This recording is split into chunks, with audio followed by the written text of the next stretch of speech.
सुप्रभात छात्रों, आज हम कक्षा 8वीं का संस्कृत विषय का प्रथम पाठ सुभाषितानी का चौथा श्लोक पढ़ेंगे। चौथा श्लोक में है हमारा चौथा श्लोक में पीत्वा रसम तु कटुक मधुरम समान। चौथा श्लोक में पीत्वा रसम तु कटुकम मधुरम समानम माधुर्यमेव जनयेन मधुमक्षिकाशो संतस्तथैव संसज्जन दुर्जनानां श्रुत्वा वचः मधुरसुक्तरसं सृजन्ति। इसका अन्वय हम देखेंगे। असौ मधुमक्षिका तु कटुकं रसम मधुरम समान पीत्वा माधुर्यमेव जनयेत यथा तथा एव संतः संसज्जन दुर्जनानां वचः श्रुत्वा मधुर सुक्तरसं सृजन्ति। इसके शब्दार्थ देखेंगे हम। असौ, इसका अर्थ होता है यह। असौ का अर्थ क्या होता है? यह। मधुमक्षिका, इसका अर्थ है मधुमक्खी। तू तो कटुकम यानी कि कड़वा, किसी से कड़वी बात कहना, कड़वे वचन कहना किसी को, तो कड़वा। रसम यानी कि रस को। पीत्वा, इसका अर्थ होता है पीकर। मधुरम समानम यानी मीठे के समान, किसी से मीठे के समान बात करना। मीठा जो होता है ना, ऐसा नहीं कि शक्कर जैसे बात करना, मीठा यानी कि हमारी वाणी मधुर होना चाहिए। माधुर्यतम, मधुरता, जैसे शहद मधुर होता है कि नहीं होता है, उस प्रकार से शहद की तरह मधुर था या मीठा, मधुरता को, है ना। एव ही जनयेत यानी कि उत्पन्न करती है। तथे उसी प्रकार ही संत लोग, दुर्जनानाम दुष्टों के वचः यानी कि वचन, समसज्जन सज्जनों के समान, श्रुत्वा सुनकर, मधुर सुक्त रसम यानी कि मधुर सुक्तों के रस वाली मधुर सुक्ति रूप रस का, और सजंती यानी कि निर्माण करते हैं। इसका हम अनुवाद देखेंगे। हिंदी अनुवाद है इसका। यह मधुमक्खी तो कटु रस को मीठे के समान पीकर मधुरता को ही उत्पन्न करती है। यह मधुमक्खी क्या करती है? यह मधुमक्खी कि कटु रस, जो फूलों के कड़वे रस हैं, उसको भी पी लेती है और मीठे के समान पीकर, जैसे वो फूलों के रस, चाहे कोई फूल है उस पर बैठी और फूल का रस कड़वा भी है तो भी उसे ऐसा लगता है कि ये रस मीठा है और वो पीकर मधुरता को ही उत्पन्न करती है। उसी प्रकार ही संतजन दुर्जनों के वचनों को भी सज्जनों के समान सुनकर मधुर सुक्ति रस का निर्माण करते हैं। कौन करते हैं? संतजन दुर्जनों के वचनों को भी, जो संत होते हैं, हमारे ऋषि मुनि संत महात्मा होते हैं बड़े, वो क्या है कि दुर्जन जो बुरे व्यक्ति हैं, अच्छे व्यक्ति नहीं हैं, उनके जो दुर्जनों के वचनों को भी सुनकर क्या करते हैं? वे सज्जनों के समान उनको सुनते हैं और मधुर सुक्ति रस का निर्माण करते हैं। जिस प्रकार से मधुमक्खी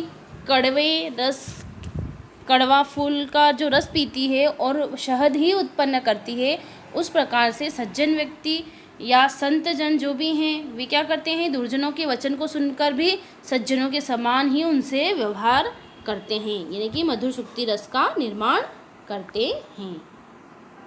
इसका भावार्थ हम देखेंगे कि भावो अयम यत् संतजनां दुष्टजनानां कटुवचनानि अपि सज्जनवचनैः इव आकर्णयन्ति किन्तु तान् प्रति दुर्वाक्यानां प्रयोगं न कुर्वन्ति अपितु मधुरव्यवहारम् एव कुर्वन्ति। यथा मधुमक्षिका कटुरसं पिबति किन्तु मधुर रसमेव जनयति।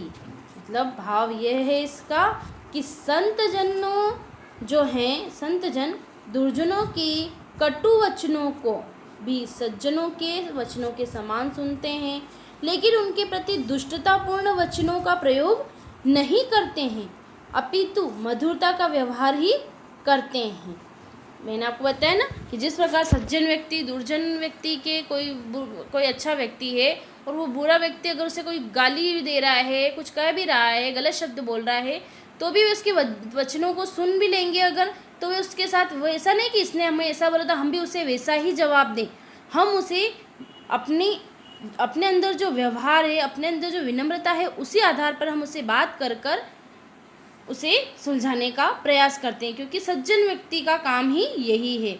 जिस प्रकार से मधुमक्खी कड़वे रस को पीती है लेकिन शहद कैसा उत्पन्न करती है, वो मीठा, तो हमें भी मधुमक्खी की भांति ही सज्जन व्यक्तियों का संगति करना और उनके साथ रहकर दुष्ट जो दुर्जन व्यक्ति हैं उन्हें भी सुधारने का प्रयत्न करना चाहिए। इसी के साथ हमारा 5वां श्लोक शुरू होता है। 5वां श्लोक है हमारा कि विहाय पौरुषम यो ही देवमेवावलंबते। क्या है? विहाय पौरुषम यो ही देवमेवावलंबते प्रसाद सिंहवतम तस्य मुर्गिन तिष्ठन्ति वायसाः। इसका हम अन्वय देखेंगे पहले तो कि यो पुरुषः विहाय ही देवम एव अवलंबते प्रासाद सिंहवत तस्य मूर्धनि वायसा तिष्ठन्ति। इसके शब्दार्थ हैं हम देखेंगे। यह का अर्थ होता है जो पौरुषम यानी कि पुरुषार्थ को वस्तुतः ही यानी वस्तुतः, विहाय यानी कि छोड़कर, देवम यानी कि भाग्य, और एव का अर्थ होता है ही, अवलंबते का अर्थ होता है आश्रित रहते हैं। प्रासाद सिंहवत यानी कि महल के द्वार पर स्थित सिंह की भांति, मूर्धन्य यानी कि सिर पर, तिष्ठन्ति यानी बैठते हैं, तस्य यानी उसके, और वायसा यानी कौवे। अब इसका हम अनुवाद देखेंगे। इसका अनुवाद है कि जो व्यक्ति पुरुषार्थ उद्यम को छोड़कर वस्तुतः भाग्य पर ही आश्रित रहते हैं, जो व्यक्ति पुरुषार्थ अर्थात उद्यम को छोड़कर वस्तुतः भाग्य पर ही आश्रित रहते हैं, महल के द्वार पर स्थित सिंह की मूर्ति के समान उनके सिर पर कौवे बैठते हैं। जो व्यक्ति पुरुषार्थ यानी कि पुरुषार्थ का अर्थ होता है कि स्वयं अपने कार्य को करना, अपना जो कर्म है उसे करना। उद्यम का अर्थ होता है मेहनत करना, कि जो व्यक्ति अपना पुरुषार्थ, अपना जो कर्म करता है मेहनत से, उद्यम का अर्थ होता है मेहनत से जो कार्य करता है वो, तो इन दोनों चीज़ों को छोड़ देता है और वस्तुतः वह किस पर? भाग्य पर। वो अपना तो मेहनत करता है, न ही अपना कोई कर्म करता है, सिर्फ वो भाग्य पर ही आश्रित रहता है कि बस वो सपने देखता है कि मैं ये चीज़ कर लूँगा या ये बन जाऊँगा। तो वो क्या है? महल के द्वार पर स्थित सिंह की जो मूर्ति है उसी के समान है वो, कि राजा महाराजाओं के महलों में हम देखते हैं ना कि वहाँ हाथी घोड़े बने हुए रहते हैं, सिंह बने हुए रहते हैं, लेकिन उन सिर पर क्या करते हैं? बाहर महलों के बाहर जो सिर सिंह वगैरह बने हुए रहते हैं ना द्वार पर, हाथी और ये, तो उनके सिर पे आके कौन बैठ जाता है? कौवे आके बैठ जाता है। अगर असली हो तो कौवे वगैरह कोई पशु पक्षी आके नहीं बैठ सकता, लेकिन वो सिर्फ एक दिखावे के तौर पर होते हैं, तो उन पर जैसे पक्षी कौवे आके बैठ जाते हैं। तो उसी समान कौन रहता है? जो व्यक्ति पुरुषार्थ को छोड़ देता है, मेहनत करना छोड़ देता है और भाग्य के भरोसे रहता है। इसलिए हमें भाग्य के भरोसे न रहते हुए मेहनत भी करनी चाहिए। इसका हमारा भावार्थ है। भावार्थ हम देखेंगे कि अस्मिन् श्लोके तरुणा परोपकारितायाः विषये उद्बोधितं यत् इमे वृक्षाः धन्यवादार्हाः ये पुष्पपत्रफलच्छा या मूलवल्लकाष्ठेन च परोपकारं कुर्वन्ति याचकान् निराशां न कुर्वन्ति, अर्थात याचकेभ्य पराखण्डमुखाः न भवन्ति।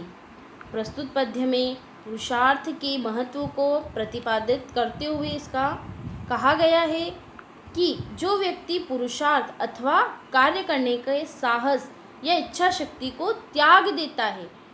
कार्य करने के साहस को और इच्छा शक्ति को त्याग देता है। भाग्य पर भरोसा करके चुपचाप निष्क्रिय होकर बैठ जाता है। निष्क्रिय, अब निष्क्रिय का अर्थ क्या हो गया कि किसी भी प्रकार की कोई क्रिया को न करना। तो उनके प्रभाव से कोई प्रभावित या भयभीत नहीं होता है। कि जिस प्रकार से राजमहल के द्वार पर स्थित सिंह की मूर्ति के सिर पर कौवे आकर बैठ जाते हैं, उसी प्रकार से अगर हम भी मेहनत न करें और भाग्य के भरोसे बैठे रहें तो हमारे साथ भी यही होगा। अगला और श्लोक है हमारा, पुष्प पत्र फलच्छाया मूल वल्लक दारुभिः धन्या महिरुहा येषां विमुख यान्ति नार्थिनः। इसका अन्वय है कि पुष्पैः पत्रैः फलैः छायायां मूलैः वल्कलैः दारुभिः एत महिरुहाः धन्याः येषाम् अर्थिनः विमुखः न यान्ति। इसके हम शब्दार्थ को देखेंगे। शब्दार्थ है हमारे इसके, पुष्पैः, पुष्पैः का अर्थ होता है पुष्पों से। पुष्पैः का अर्थ क्या है? पुष्पों से। पत्रेः तो पत्तों से, फलेः फलों से, छाया या छाया से, मूलेः यानी जड़ों से, वलक्कलेः यानी कि छालों से। छाले कौन से? पेड़ की जो छाले होती हैं ना, पेड़ की छाल, उससे, न कि हमारे हाथों पे या मुंह में जो छाले हो जाते हैं उनसे संबंध नहीं है। वलक्कलेह कहा, पेड़ की छाल से संबंध है। तो वलक्कलेह का अर्थ है छालों से। और दारू भी यानी लकड़ियों से। महिरुहा यानी कि वृक्ष, महिरुहा एक वृक्ष है। धन्या यानी कि धन्य। अर्थिन यानी कि प्रार्थना करने वाले याचकों। विमुख यानी कि मुंह नहीं मोड़ते, नहीं यान्ति यानी होते हैं। इसका हम हिंदी अनुवाद देखेंगे। इसका हिंदी अनुवाद है कि ये वृक्ष धन्य हैं जो पुष्पों से, पत्तों से, फलों से, छाया से, जड़ से, छालों से, लकड़ियों से, जिनके याचक विमुख नहीं होते हैं। क्या कहना चाह रहा है इसमें हम देखेंगे। पहले हम इसका एक भावार्थ समझ लेते हैं कि इसका भावार्थ है, प्रस्तुत पद्ये उद्यम महत्वं प्रतिपादयनं कथितं यतः ये जनाः पुरुषार्थ अर्थात कार्यस्य इच्छाशक्ति त्यक्त्वा भाग्ये एव आश्रितो भूत्वा निष्क्रियो भूत्वा तूष्णीम् एव तिष्ठन्ति।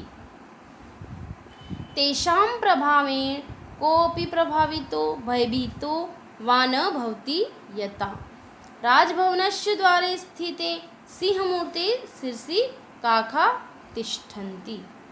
कि यहाँ वृक्षों की परोपकारिता के बारे में बताया गया है कि ये वृक्ष धन्य हैं। कौन से वृक्ष धन्य हैं? जो पुष्प, पत्तियाँ, फल, छाया, जड़, वल्लकों यानी कि पेड़ों की छालों से, लकड़ियों से परोपकार करते हैं। क्या करते हैं? ये सब हमें, वो वृक्ष धन्य है। उन पेड़ों को हम धन्य मानते हैं जो हमें अपने पुष्प देते हैं, हमें पत्तियाँ देते हैं, हमें फल देते हैं। बड़े बड़े पेड़ हमें अपनी छाया देते हैं। उनकी जड़ें भी हमारे लिए बहुत काम की रहती है। वलक्को यानी कि वल्कलों का अर्थ होता है छाले, जिनसे दवाइयाँ बनती हैं, लकड़ियों से। तो ये सब क्या परोपकार करते हैं। वो कौन करते हैं परोपकार? वृक्ष। तो वे याचकों को कभी निराश नहीं करते। याचक जो हम उनके पास जाते हैं, जैसे लकड़हारा हुआ, तो पेड़ों से हमें बहुत सी चीज़ें प्राप्त होती हैं, तो वृक्ष ही हमें देते हैं। वे कभी भी हमें निराश नहीं करते हैं, अर्थात याचकों से विमुख नहीं होते हैं। अब हमारा अंतिम श्लोक है, चिंतनीया ही विपदाम आदावेव प्रतिक्रियाः न कूपखननं युक्तं प्रदीप्ते वह्निना ग्रहे। इसका अन्वय है कि विपदाम आदो एव ही प्रतिक्रिया चिंतनीयाः ग्रहे वह्निनान् प्रदीप्ते कूपखननं न उपयुक्तम। इसका हम हिंदी अनुवाद देखेंगे कि विपत्ति के पहले ही उसके प्रतिकार का उपाय सोच लेना चाहिए, क्योंकि घर में आग लगने पर कुआं खोदना उचित नहीं है। इसका हम भावार्थ देखेंगे। भावो अयं यत् विपत्त कालात् पूर्वमेव तस्य प्रतिकारस्य उपाय चिन्तयेत् तेन प्रतिस्पर्धा कर्तुम् उपायं च चिन्तयेत्। विपत्तकाले प्राप्ते उपायं चिन्तनं तथा व्यर्थ सिद्धयति यथा आवासे अग्नि प्रज्वलित कूपखननं यथ व्यर्थ भवति। यानी कि इसका भाव ये है कि विपदा के आने से पूर्व ही उसे क्या कर देना चाहिए, दूर कर लेना चाहिए। कि कोई विपदा अगर हमारे ऊपर आने वाली है तो उसके जो हमें अगर आने से पूर्व ही अगर हमें पता है तो उससे मुकाबला करने का हमें क्या करना चाहिए, उपाय सोच लेना चाहिए और उससे निपटने की पूरी तैयारी भी कर लेना चाहिए। विपत्ति आने पर उपाय सोचना और उसी प्रकार व्यर्थ सिद्ध होता है कि जैसे घर में आग लग जाने पर तत्काल कुआं खोदना व्यर्थ होता है। हमारे ऊपर अगर मुसीबत आने वाली है, हमें पता है कि हमें कल हमारा टेस्ट है या कल हमारी परीक्षा है, तो हमें आज ही पढ़ लेना चाहिए। हमें ये नहीं सोचना चाहिए कि अभी हम सोच लें कि कल टेस्ट है या कल एग्ज़ाम होने वाले हैं तो हम कल ही पढ़ेंगे या एग्ज़ाम के आधे घंटे या 1 घंटे पहले ही ये प्रश्न पढ़ेंगे। हमें अगर मालूम है तो हमें पहले से ही उस प्रश्न के उत्तर को पढ़ के रख लेना चाहिए ताकि हमें याद रहे। हम अंत समय में जब उसे पढ़ते हैं तो न तो हड़बड़ाहट में जो हमने पहले पढ़ा था वो भी भूल जाते हैं और जो बाद में हम 1 घंटे पहले पढ़ रहे हैं वो भी हमें बराबर याद नहीं रहता है। इसलिए हमें पहले से ही तैयारी कर लेना चाहिए, बाद के भरोसे बैठे रहना नहीं चाहिए। अब हम इसके पाठ के प्रश्नोत्तर के बारे में पढ़ेंगे। पहला प्रश्न है हमारा पाठों में कि पाठे दत्तानां पद्यानां सस्वर वाचनम कुरुत। पाठ में जितने भी श्लोक दिए गए हैं तो उन्हें पढ़ें, सस्वर वाचन उनका करें। ठीक है। दूसरा है हमारा प्रश्न श्लोकेषु रिक्त स्थानानि पूर्वत, यानी कि श्लोक के अंशों में रिक्त स्थानों को पूर्ण करना है हमें। ठीक है। जो हमारा श्लोक था तो श्लोकों के आधार पर ये दिए हुए हैं तो इनके हमें रिक्त स्थान पूर्ण करना है। पहला श्लोक है हमारा समुद्र माँ साध्य। समुद्र माँ साध्य तो इसका पहले में आएगा भवन्ते पेयाः। दूसरा श्लोक है हमारा तो दूसरे में पहले हमारा श्रुत्वा आएगा और फिर श्रुत्वा वचः मधुर सुक्तरसम सजन्ति। तीसरा है तद्भागदेयम तो इसका रिक्त स्थान में आएगा तद्भागदेयम में परम, यहाँ आ जाएगा हमारा परम पशूनाम। विद्याफलम तो विद्याफलम व्यसनीनः कृपणस्य सौख्यम पौरुषम विहाय च यह देवम अवलंबते चिंतनीया ही विपदाम तो आवादेव क्या आएगा, आदावेव प्रतिक्रियाः। इसी प्रकार ये हमारे श्लोक पूरे हुए। अब हमारे प्रश्नों के उत्तर, प्रश्नानाम उत्तराणि एक पदेन लिखत। इन प्रश्नों के उत्तर हमें क्या करना है, सिर्फ एक वाक्य में लिखना है। कि पहला है हमारा कि व्यसनिनः किम नश्यन्ति, यानी कि बुरी लत वालों का क्या नष्ट हो जाता है। तो बुरी लत वालों का क्या नष्ट होता है, विद्या का फल, विद्याफलम यानी कि विद्या का फल। दूसरा प्रश्न है हमारा कस्य यशः नश्यन्ति, यानी कि किसका यश नष्ट हो जाता है। तो किसका नष्ट हो जाता है यश, तो लुब्धस्य अर्थात लोभी का यश नष्ट हो जाता है। अगला है हमारा मधुमक्षी का किम जनयति, यानी कि मधुमक्खी क्या उत्पन्न करती है, तो माधुर्य। मधुमक्खी क्या उत्पन्न करती है, माधुर्य यानी मधुरता और शहद। और अगला है हमारा प्रश्न मधुर सुक्त रसम के सृजन्ति, तो मधुर सुक्त रस को कौन उत्पन्न करते हैं, तो संत यानी कि सज्जन व्यक्ति मधुर सुक्त रस को उत्पन्न करते हैं। अंतिम है हमारा अर्थिनः केभ्य विमुखा न यान्ति, कि याचकों से कौन विमुख नहीं होते हैं, तो मरीरुहाः यानी कि पेड़ कभी भी याचकों से विमुख नहीं होते ना। अगला है हमारा अधोलिखिता तद्भव शब्दानां कृते पाठात् चित्वा संस्कृत पदानि लिखत, कि निम्नलिखित तद्भव शब्दों के लिए पाठ के संस्कृत पद को चुनकर हमें लिखना है ना। पहला है हमारा कंजूस, तो कृपणः, कंजूस के लिए क्या शब्द आ रहा है हमारा कृपणः। दूसरा है हमारा तो कड़वा है, तो कड़वा शब्द के लिए क्या आएगा कटु कम। यहाँ हम कड़वे शब्द के लिए क्या लिखेंगे, कड़वा जो हमारा शब्द है उसके लिए हम क्या लिखेंगे कटु कम, कटु कम यानी कि कड़वा।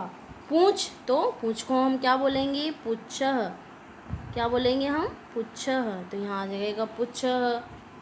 तीसरा है लोभी, तो लोभी के लिए लुब्धः। मधुमक्खी, तो मधुमक्षिकाः। और तिनका, तो तिनका के लिए तृणम, क्या आएगा तृणम। इसी प्रकार से ये हमारा प्रश्न पूरा होता है। अगला 5वां प्रश्न है हमारा अधोलिखितेषु वाक्येषु कृतं पदं क्रियापदं च चित्वा लिखत, कि निम्नलिखित वाक्यों में कृतपद और क्रियापदों का हमें चयन करके लिखना है कि कृतपद यानी कि कर्ता कौन है और क्रिया क्या है। तो संतः मधुर सुक्तम रस सजन्ति, अब इसमें कौन करता है, तो कर्ता यानी कि संत करते हैं, और क्या करते हैं क्रिया क्या है सजन्ति यानी कि वो मधुर रस हमें वापस हमें मधुर रस की हमें बोलते हैं, हमारी वाणी में मधुर रस होना चाहिए, तो मधुर रस की तरह वह बात करते हैं, तो सृजन्ति यानी कि करते हैं। निर्गुण प्राप्य भवन्ति दोषाः, निर्गुण प्राप्य भवन्ति दोषाः, तो इसमें क्या है कर्ता कौन है, इसमें कर्ता कौन है दोषाः, और इसमें क्रिया आएगी भवन्ति, क्या क्रिया आ रही है हमारी भवन्ति। अगला है हमारा गुणज्ञेषु गुणाः भवन्ति, गुणज्ञेषु गुणाः भवन्ति, तो इसमें गुणाः हमारा क्या है कर्ता और भवन्ति क्रिया है। मधुमक्षिका माधुर्य जनयेत, तो मधुमक्षिका क्या है ये इसमें हमारी कर्ता, और जनयेत ये हमारी क्रिया है। पीशुनश्य मैत्री यशः नाश्यन्ति, तो पीशुनश्य मैत्री कर्ता है और नाश्यति क्रिया। नद्य समुद्रमासाद्य अपेयाः भवन्ति, तो नद्य यानी कि नदी क्या है कर्ता, भवन्ति क्रिया है हमारी। इसी प्रकार ये पूरे हुए हैं। प्रश्न निर्माण है, अगला प्रश्न है हमारा प्रश्न निर्माण कुरुतः, कि जो हमारा अंडरलाइन की हुई है रेखांकित पद किए हुए हैं उस जगह हमें प्रश्नों का निर्माण करना है। कि गुणाः गुणज्ञेषु गुणाः भवन्ति, है ना, कि कौन गुणों को जानने वालों में गुण होते हैं, है ना, तो हमारा उत्तर आएगा कि के गुणज्ञेषु गुणा भवन्ति, कि कौन गुणों को जानने वालों में गुण होते हैं। अगला है नद्य सुस्वादुताय भवन्ति, नदियाँ बहती है तो कौन नदियों का जल बहता है तो कौन सा स्वादिष्ट बहता है, तो किसका जल स्वादिष्ट बहता है, तो काह आ जाएगा कि काह स्वादुताय भवन्ति, यानी कि कौन सी स्वादिष्ट जल वाली होती है, कौन होती है स्वादिष्ट जल वाली, तो स्वादिष्ट जल वाली कौन होती है, नदियाँ स्वादिष्ट जल वाली होती है। लुब्धस्य यशः नश्यति, ठीक है, कि लुब्धस्य यश नष्टि, यानी कि किसका मतलब लोभी का यश नष्ट हो जाता है, तो प्रश्न बनेगा कि कस्य यशः नश्यन्ति, कि किसका यश नष्ट हो जाता है, तो लोभी का यश नष्ट हो जाता है। मधुमक्षिका माधुर्यमेव जनयति, कि मधुमक्खी है वो मधुरता को उत्पन्न करती है मधुमक्खी, तो प्रश्न क्या बनता है कि कौन मधुरता को उत्पन्न करती है, तो मधुमक्षी का है, तो मधुमक्षी की जाएगा कि का माधुर्यमेव जनयति, कि कौन मधुरता को उत्पन्न करती है। तस्य मूर्धिन तिष्ठति वायसाः, ठीक है, कि किस पर कौवे बैठते हैं, है ना, कि उसके मतलब किसके, तस्य यानी कि किसके कौवे बैठते हैं, तो आ जाएगा तस्य कस्मिन तिष्ठन्ति वायसा, कि कौवे किस पर बैठते हैं। कौवे यानी कि सिर्फ जो बाहर राजा महाराजाओं के महल के बाहर जो सिंह, मिट्टी के सिंह बने हुए रहते हैं, वे उस पर आकर कौवे बैठ जाते हैं, वरना असली में कौवे की इतनी हिम्मत नहीं होती है। उदाहरण अनुसार अगला प्रश्न हमारा 7वां और अंतिम प्रश्न है कि उदाहरण अनुसार पदानि पृथकम कुरुतः, यानी कि उदाहरण अनुसार पदों को पृथक करके हमें अलग अलग लिखना है।